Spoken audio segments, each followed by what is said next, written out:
It's funny how sometimes the scariest things don't happen in the woods, or in some abandoned house, or in the middle of nowhere.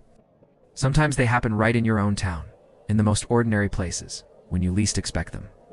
This happened just a couple nights ago, and I swear to you, I'm not exaggerating. I know it sounds unreal, but every word of this is true. Even now, when I replay it in my head, I get that cold pit in my stomach, the one that tells you that something was seriously wrong, and that maybe you just barely avoided something horrible. It was around 12:30 at night. Me and a small group of friends were just hanging out around town. We're college kids, and honestly, there isn't much to do around here at night. No late-night coffee shops, no movie theaters still open, nothing really, like we usually. We were just wandering around, walking the streets, cracking jokes, wasting time. It was quiet. The kind of quiet that makes every sound stand out. You could hear your own footsteps, the buzz of the streetlights, the occasional car passing. Nothing felt strange, not yet. And then out of nowhere, we see this guy stumbling toward us. First, we all thought, okay, just another drunk guy heading home from a bar.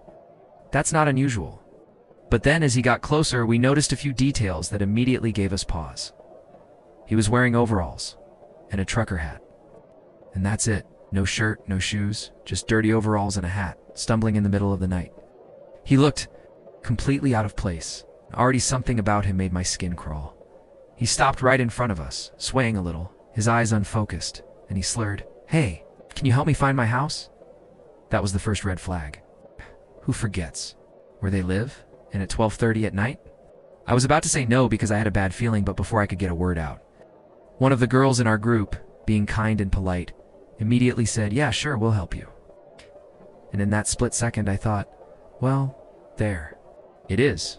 We're screwed, so we start walking this guy, trying to figure out where the hell he even lives, and all the way he's rambling. He's stumbling from one side of the street to the other, telling us about all the kinds of alcohol he has at his place, asking if we want to come drink with him. Every couple minutes he brings it up again, like he really, really wants us to. Come inside once we get there. We try to change the subject because it's already creepy enough. So I asked just to keep him talking, "So, what are your plans for tonight?" And his answer makes my stomach drop, looks right at us clear. As Dayan says, "Oh, I'm just going to kidnap and kill 3 kids," right to our faces, like it was nothing. The group goes dead silent. I look at my friends, waiting for someone to laugh it off as a joke, but no one does. We all heard it. We all knew what he said. And we all knew it wasn't funny. From that point on, every single step we took with this guy felt heavier. My pulse was pounding. He kept stumbling and laughing to himself, repeating things under his breath, like some kind of messed up performance. And I started to wonder if maybe he wasn't as drunk as he looked, and maybe he was faking it. Finally, after what felt like forever, we get to his house. And I swear to you, this thing looked like something straight out of a horror movie. It was. An old, pink, Victorian-style house. Kind of house you imagine when you think of murder stories. Every instinct in my body was screaming, "Don't go inside. Don't let anyone go inside." The man thanked us, still swaying on his feet. And then he said, "You sure you don't want to come in and drink with me?" We all said no. But he didn't let it go. He stepped closer to one of the girls, insisting, smiling in this weird way that made my skin crawl. She looked terrified, but she managed to say no again. And then she just turned and walked fast down the street. That was the smartest thing any of us could have done. The rest of us quickly followed her lead. And as we walked faster and faster, I kept looking back. The man stood there, still calling out to us, trying to convince us to come in. For a split second, I thought he might chase us. But he didn't. He just stood in the doorway of that pink house, watching. We didn't stop moving until we were a good distance away. My chest was tight, and my heart was still racing. The more I thought about it, the more I was convinced he wasn't drunk at all. He was putting on an act. He was trying to lure us in, trying to trick us into walking into his house, so he could do God knows what.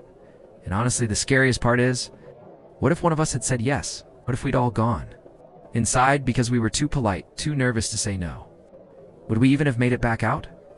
Even now, when I picture that pink Victorian house, my skin crawls. I don't think that guy was joking. I don't think he was drunk. I think he was waiting for the right group of kids to come along and take the bait, and maybe we were just lucky enough to get away. So yeah, if a stranger ever asks you to help them find their house in the middle of the night, especially if they're offering alcohol, or money, or anything else, don't. Trust your gut, because I really believe if we'd gone inside that night, this story would have had a very different ending. Thanks for listening to my story. If you want to hear more real-life stories like this, make sure to like this video, subscribe, and follow the channel Truth Reds Uncovered for more true creepy experiences and survival stories.